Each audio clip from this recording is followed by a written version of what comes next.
let me show you how this works. So this is the piece that I was just working on right here, and from underneath you can see there's the valve, the trap door that opens and closes so that it can dump the ash out. This pipe comes out along here. There's a piece of rubber insert that I've made, and the hairdryer sticks in there and blows the pressure in there. And this piece here used to be way down here, so now it's a lot closer. And as well as that, you can see where I've opened up that section there a fair bit. So that sits like that. Then we have a little grill here that sits over it so that it just helps keep things from falling down too quickly, especially the big chunks that are still burning. Then I'll fill it with wood, light it, wait until I usually use a hardwood or something till I get a good bed of coals in there. Then I fill it with charcoal, not briquettes. They don't burn as hot. There's some kind of a substance that they mix in with that to make it burn a little longer, and because of that it doesn't burn quite as hot. This is one of the brake drums. This is another one, and I've made this shelf and cut out the hole, and you can see this ridge on the drum here. This one has got the same, it sits down inside the hole, so the whole thing sits down in that little table. And now I just have to muscle this thing back on here, set it down, and we're all good. It's easier said than done because these darn things are heavy. Bottom drum, as you probably noticed, I've cut out this chunk here so that I can get the tongs in there and get my items in there, and I've cut it out in the top one as well just to give me some working height so I'm not trying to fumble around with something that's really, really hot. On the lower drum as well, I've cut it out on the back side, but not for the top drum. The reason I did that was that if I have something long that I want to put in here, I don't have to turn it around. Sometimes that's not practical. So I can reach it right through and heat it from one end to the other if I'm working on some long piece.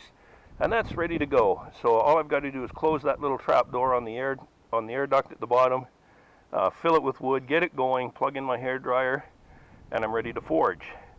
I wanted to actually show you some of the forging in this video, but we've had days and days and days of rain.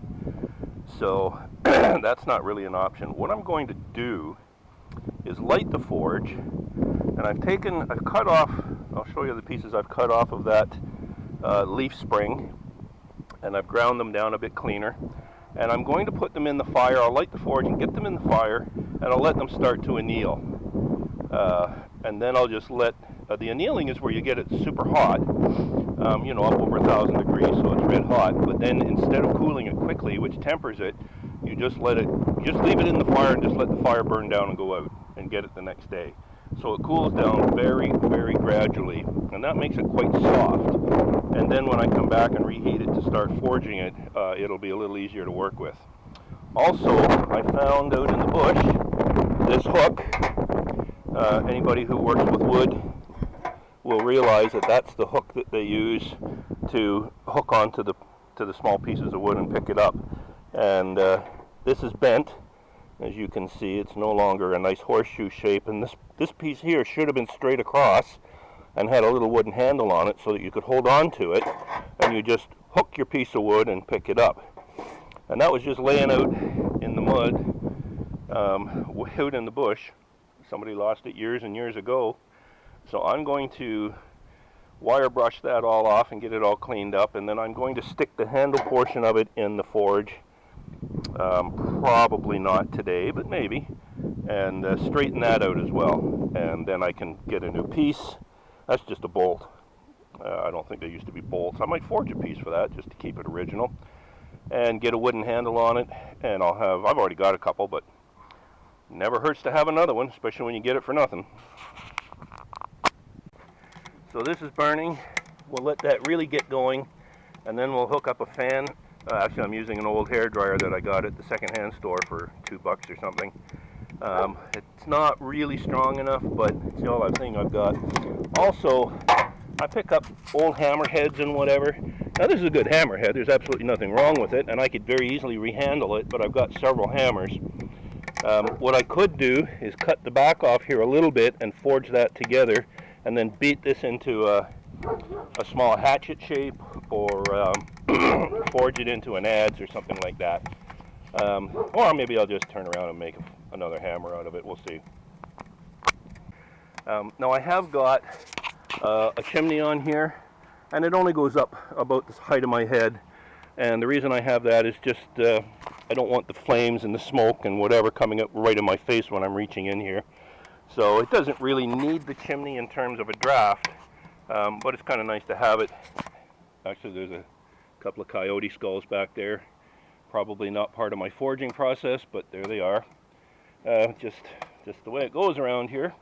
Now this barrel here is my burn barrel, and as you can tell, it's right next to the forge. And what this barrel does, what I did was I dug a hole about 6 inches deep in the ground. And there's bits of crap on top of it, but right here, you can see, there's a little trough that goes underneath there. And the barrel actually sits on a couple of, well actually 3 just bricks, so that it's actually above the ground underneath. And in the bottom of the barrel, I have drilled or cut several holes so that it's got lots of air getting in. The rest of the wood, or the rest of the soil around the barrel has been heaped up so that the barrel's sealed from the outside air except for my little trough there. Pop it loose. This is where I make the charcoal. I use a lot of charcoal in the forge. I can't get coal here. I'm almost out, so I got to do another burn. But as you can see, I take all the hardwood I can find and I put it in there. The reason I've sealed the bottom is for the fact that as a basically a kiln sort of a thing, when I'm trying to get this wood to coal, I don't want to burn it up. I just want to burn out all the plant-based material and leave the carbon part, which is the charcoal. So I fill it with wood, get a fire going, and I'll fill it right full because as it burns, it goes down. So I'll fill that right full, get a good fire going on it, and when it's really burning well, this is like making, this is like a giant container for making char punk wood or whatever. And so when it's going, and then I can put the lid back on it, and that pretty much seals up the top, and I seal that up a little bit better. I put some soil or whatever around here, and I just leave that little tiny opening in the bottom there, and there's a little bit of a draft that can get out some of these spots, and I just let it go. And before you know it, I've got a barrel about 2/3 full of charcoal from my forge. The end of the leaf spring, and I've cut several pieces out of there. There's 3 tools that I want to make initially. So there's still some good steel in here. This section of steel from here to the curve is actually pretty decent. In fact, since it's already got the spring loop on there, it gives me an idea just, well, I would have never done that if I'd have not been looking at it. These are the pieces that I cut out. This piece here, I was going to straighten this. Well, it's actually straight. It was a little bit curved, but I was going to straighten it out and stretch it longer, and then put an eye around one end and make a froe. But it seems to me that if I took this thing all apart, I've already got the eyelet. All I've got to do is forge this. I don't even have to thin it out really, because a froe needs to be good chunky. All I've got to do is forge down an end on here, clean it all up, and put an edge on it. So I think maybe this piece right here will become something else in the future. This piece here is going to be for the newest, the new woodsman knife that I want to make for myself. So that's what that's going to be, and I'm going to see there's a slight bend in it because it was a spring. So I'm going to heat that up, and I'm going to beat it flat, then I'm going to pound it into shape. I've got my design all drawn out, and I'm ready to go on that as soon as we get, we're supposed to get pouring rain today and tomorrow. So I probably won't get too far away starting this today. That little piece there, this actually started out like this, right there, and then this piece like that, and that's the piece of spring. And I cut it out and shaped it a little bit with just a little bit of loss there. So I got 3 pieces out of less than 12 inches of spring, maybe 12 inches. So there's 3 tools. Now, as I said, this probably won't turn out to be a froe after all, because I've got an almost perfectly made froe right sitting in front of me there. And froes are supposed to be quite heavy because they're used as pounding. For anybody who doesn't know what a froe is, it's the tool that they used to use many, many years ago. And it had a handle on it, and you could hold it vertically, set it on top of a block of wood, and crack it with a mallet on the top till you started to split the wood. And you wanted the wood to split straight, so you could push and pull on the handle to make sure that it split down straight, and they would make the cedar shingles, the cedar shakes doing that. So I'm making one of those. This one here is going to be an adze.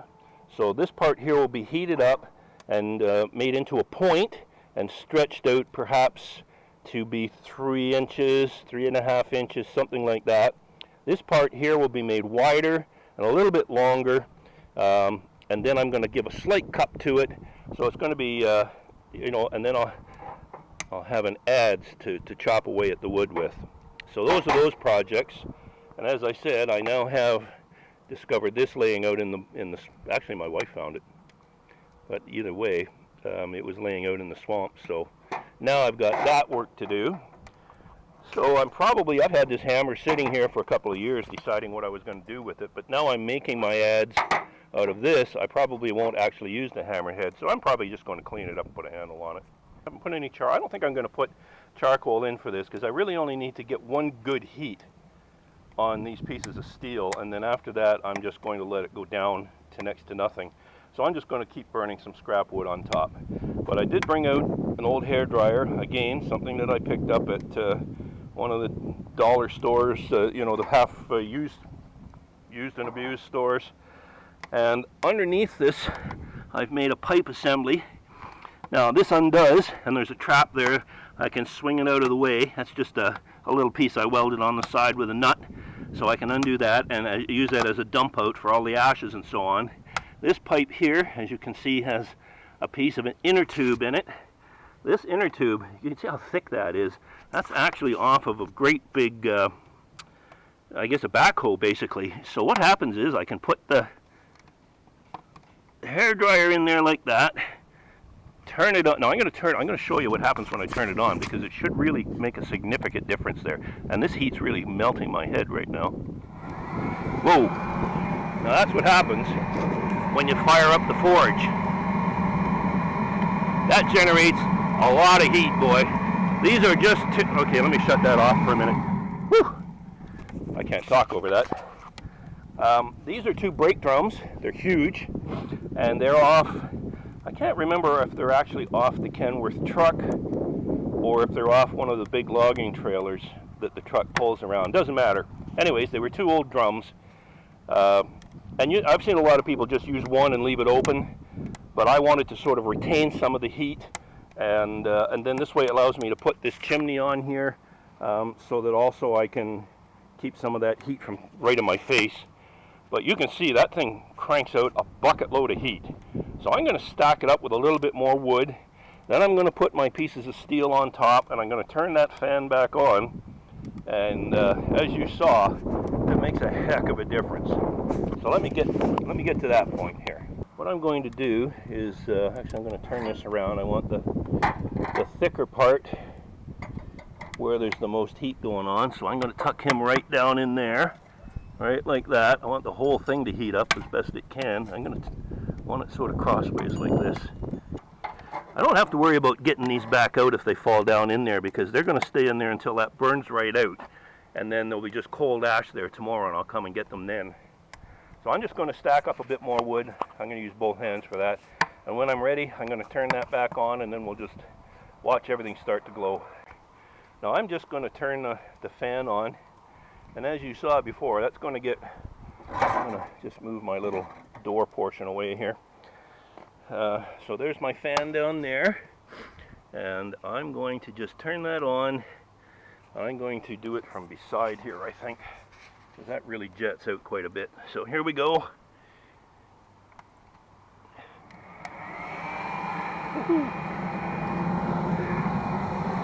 And we're forging, but we're starting to. Now that won't burn for a long time, because that's just wood. I didn't put any charcoal in it. But it's, as you can tell, it's going to get mighty hot. So that's going to do the job as far as it comes to getting everything one good heat. And once that happens, That's really all I needed to do, and then I'm just basically done with it. I may add a little bit more wood if it looks like it's burning it up too quick. I want that to heat thoroughly. Probably going to take at that temperature there. That's probably enough wood. It probably won't take too long. That's going to be pretty close to 2,000 degrees in there. Maybe a little bit less because I'm just using wood, but still, that's hot. In fact, I got to back off a bit. Okay, so let's just leave it go. There's no point in wasting a lot of heat, so I'm going to put this piece in right on the top. And I don't want to put the whole thing in, just enough to really heat that bent handle part, and then I'll pull it back out and I can straighten that out. Now, if you look in here, let's see if we can point this out. I don't know if you can see this, but down in here you can see the end of this hook.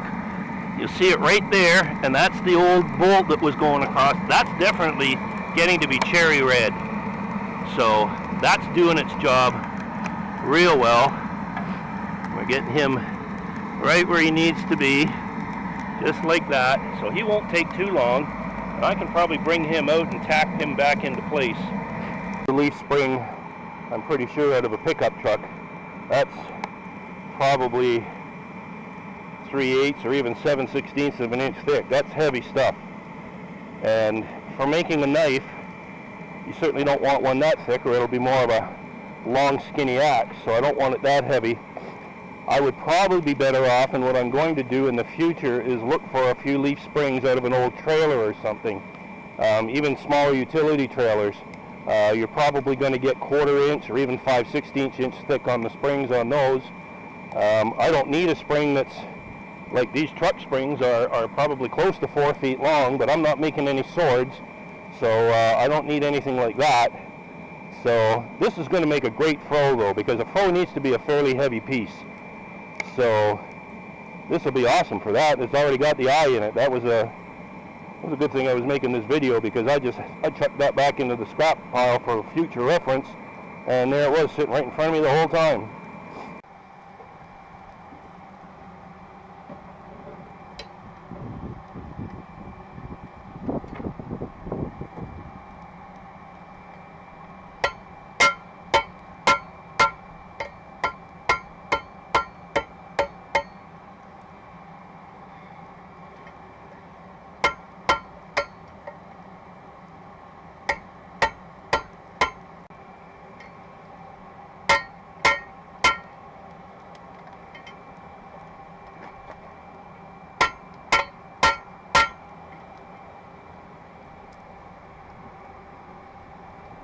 There we go.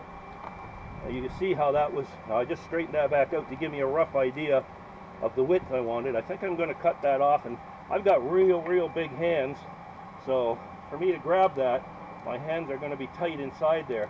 So I'm going to cut this now, because it's garbage anyways, and then I'm going to spread them just a little bit more, because as you can see, my hands, aren't going to fit inside that little horseshoe. So let's keep it hot.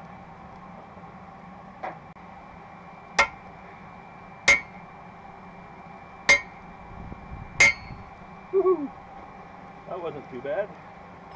Let's get her back in the oven for a little bit longer. Then I can spread those pieces out just a little wider. Strictly a custom thing, but just fits my hand better, so why not do it?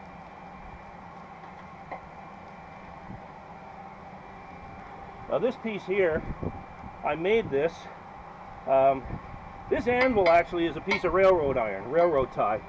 Not the tie, but the iron. This is the bottom of the track, and the top that the train would have run on is up here. And I inverted it because that part has a bit of a curvature, which I didn't want, and the bottom part was dead flat, which I did want. So these are just two great big pieces of iron that I got from wherever. So I cut the track down this way, and then I back cut it under here with a grinding wheel to make the shape I wanted, so I'd have a bit of a horn so that I could do exactly what I just did, put things around it and beat them. Then this piece of steel, I bought that.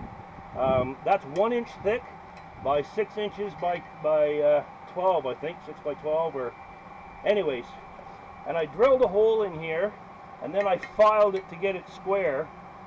so that it'll hold my tools. So this is just a piece of square steel stock and a round piece of steel stock, and I've drilled it and cut it and filed it so that they fit. So now I can either put something underneath there to weigh it down to keep it balanced so I have sort of an extra hand, or what I can do is, and this will go any which way I want, so when I'm making my froe, which is on the fire now, I can set it over here and start pounding the edges to get that curved part I want. This is also what I use when I'm making a gouge, when I want to make a gouge for my woodwork for carving and so on. I can pound it out fairly thin, get it the shape, the width I want, then I can put the flat piece over here and start tapping it around to get that nice curvature, whatever I want. And I can make as many of these different sizes as I wanted to, but I find this is pretty handy. After I took this piece of track and got it shaped the way I wanted it, I welded it to these two great big heavy pieces, because the heavier it is, the less vibration and bounce you're going to get. So I welded it down. These pieces of chain are just pieces of chain, they're not actually attached. But by laying them on there, they tend to take some of the sharp ringing sound out of it.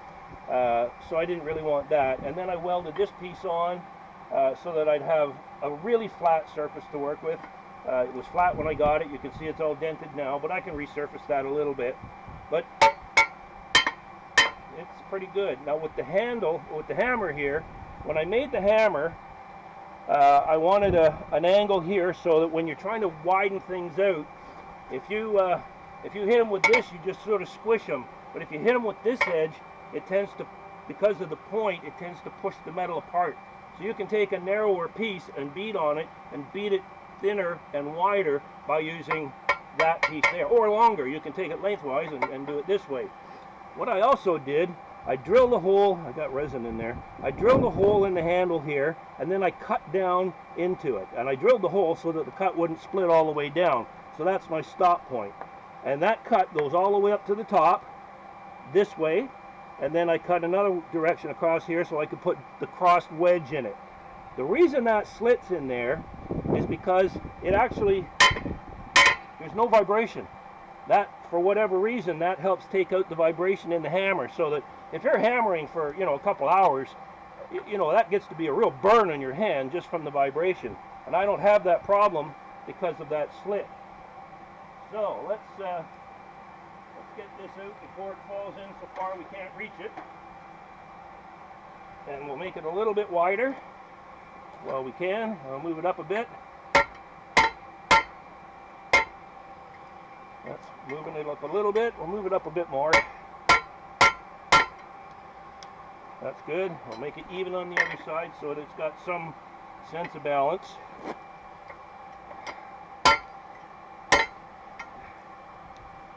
That's still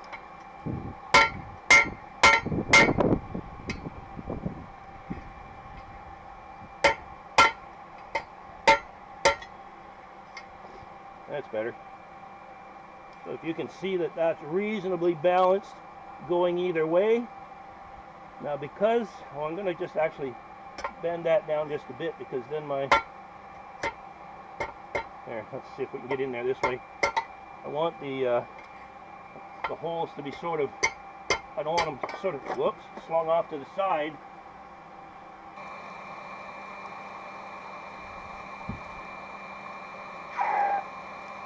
Like I said, I really didn't need to quench this, but we're just going to set them up here. Now because that's going to cool down slower, it's not going to temper hard, therefore it won't be brittle. But the knife is right down the center, right directly under that log, or that chunk of wood there, and off to the side there a bit, I see. So I'm just going to let that go, and I'm not going to add any more. That's just, as soon as that burns up a little bit, I'm going to push it in the rest of the way.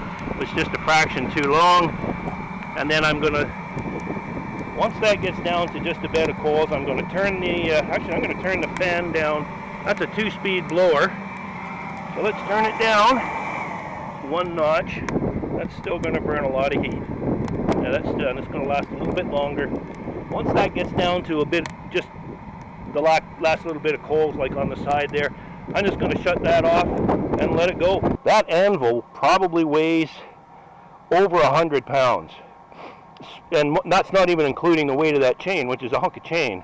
Now I've anchored it to the stump with railroad iron, spikes, but that's not the only use for railroad spikes. These things are a pretty good source of material. Now, if you look at any of the specs on a railroad spike, it'll probably tell you that it's only 18 to 20% carbon. So when you compare that to a knife steel like 1095, which is 95% carbon, this isn't very good. But if you look on the end, this one doesn't have it, figures. I wanted to show you that. If you look on the end and then clean all the rest off, cast right into the end of the spike will be an HC. And it's just a standard H and a C, and it's actually bumps. It's actually cast right into it when they make them. And what that stands for is high carbon. Now they use those heavy-duty spikes for high-speed trains, so like a via rail or something where the trains are really going by fast and there's a lot of strain, a lot of stress, a lot of vibration. They use those much stronger spikes in a situation like that. They also use it where some very, very heavy freight trains are going to be rumbling through, and again for the same reason, excessive strain, excessive stress, and those are probably about 40% carbon. Now that's still not a lot, but I've seen some pretty dandy knives that hold a good edge. They got to sharpen them a bit more often, but they hold a good edge, and because they're not high carbon, there's almost no chance you're going to break it. I've seen a guy make a knife and get it all nice, then put the tip of the knife in a vise, grab the top of it, and bend it over to a 90-degree angle, and it didn't break or crack the edge. So, you know, that's the kind of knife you kind of want to have when you're in a, you know, in the bush, and especially if you're in a real bad situation. If you bend it, you can very gently heat it over the campfire even and bring it back, or just use it as it is if it's not too badly bent. But if a knife breaks, then it's no knife. You just have a handle in your hand and a jagged piece of metal. So, you know, something to bear in mind when you get all these fancy high-dollar custom-made knives out of a steel that you can't even remember all the digits and numbers that go together to make whatever the steel is. Those things, they're great. They're $300. They look awesome. They're beautiful. But are they really the one you want to have with you? Maybe. I'm not saying they're not. But just because it's a $300 custom-made knife doesn't necessarily mean that it's more functional. So that's just going to sit there now. I'm going to let it go, and this video will be put out before I get to show it to you tomorrow. But that's the first stage, and then the next stage when I get working on it will be actually pounding out to make the knife that I've designed. So have a good week. Have a safe week. Thank you very much for joining me as always. If you've subscribed, I appreciate it. If you haven't, it would be awesome if you did. And if you know anybody who's interested in some of these things, by all means, please share it with them so that they can enjoy it, and it helps me as well, of course. See you down the trail. Here comes the rain. Well, so that's the end of the foraging for this day. So we'll just let that burn down. Those pieces are still in there, so they'll burn down, and that'll soften the material, anneal it. And then the next time I come out, it's supposed to rain today and tomorrow. And I'll get this camera wet here, cover it up a bit, and I don't know what we're going to get after that, but we'll get back to this as soon as we can.